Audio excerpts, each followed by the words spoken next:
quick overview of the hardware on both machines and the connections. I'm not going to go into detail because if you've done any research at all, you'll know that the MPC Live II is really superior to the Maschine when it comes to basic hardware connections. I'm talking about 6 separate outs, so you can route those into a patch bay or a mixer and treat your tracks differently in terms of effects or EQ or whatever. And it's got extra MIDI connections compared to the Maschine Plus. It also has CV connections for running with, you know, semi-modular gear and that kind of stuff. They both have USB inputs, however, so unless you're really bothered about having all those hardware connections, most modern synths, even ones that have, you know, CV and MIDI connections on them, you can probably run in off of a USB cable through a hub. So to some extent, if you're going to do that, that kind of negates the need for all the extra ins and outs that the MPC has over the Maschine Plus. Maschine has got the 2 screens, which once you get used to them are actually really good for the way they kind of split up views and functions. Very logical, but very particular to the Maschine workflow. And obviously not a touch screen, and they don't have all the advantages that the MPC has when it comes to its touchscreen control. It does tend to make it a bit more menu divey because you do things like this with the touchscreen, things like this, whereas Maschine is, you know, designed to be a bit more hands-on with the buttons and the physical controls on the interface.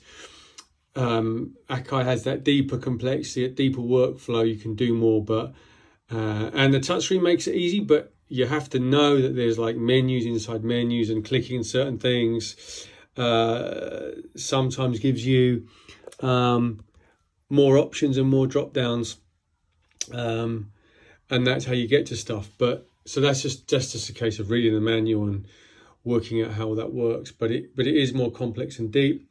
In terms of performance aspects, I'm going to touch really quickly on the XY pad here on the MPC versus this control script here on the Maschine Plus.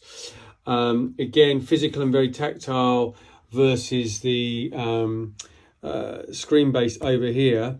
I don't like touchscreens that much myself. I find them fiddly.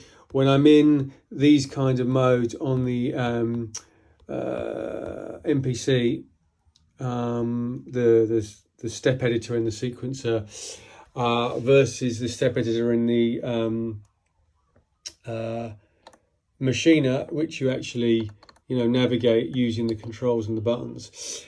For some people, the touchscreen might win every time. For me, it doesn't. I find it a bit fiddly entering things in detail like that, and I tend to revert to the controls. But where that touchscreen really comes into its own is obviously if you're doing things like obvious stuff like renaming, then having that QWERTY keyboard pop up makes it a breeze compared to the Maschine, which has the clunky kind of use a knob to navigate the alphabet type thing. And the other thing that the touchscreen does really well is it shows you graphic interfaces of all the plugins and the effects, you know, so when things are working, see the effect that changes are having visually. Now, but let's face it, most of us are used to that and work that way, so it's quite reassuring and comfortable to have that extra feedback, which you don't really get in the Maschine. You know, if you open a plugin, you see all the parameters are accessible like as just basically numbers, you know. When something's playing, you don't see that compressor. This is just a little like thumbnail image. you don't see it working in that same way. You don't get the visual feedback. And that can be a big turn off for people who are used to really like the DAW way of working with it, where everything's very visual. Couple of final things I want to mention, which is really more relevant to the MPC Live. As you can see, as everyone knows, straight off the bat, you know, this speaker, you think it's going to be a bit of a gimmick. In actual fact, it's really handy.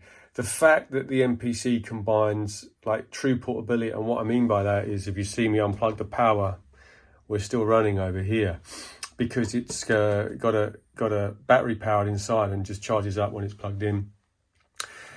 That combined with the speaker means you can really take this anywhere. You know, if I want to unplug this, have it in the house or somewhere else, you know, I've got a little case for it, a Magma case, which is really handy.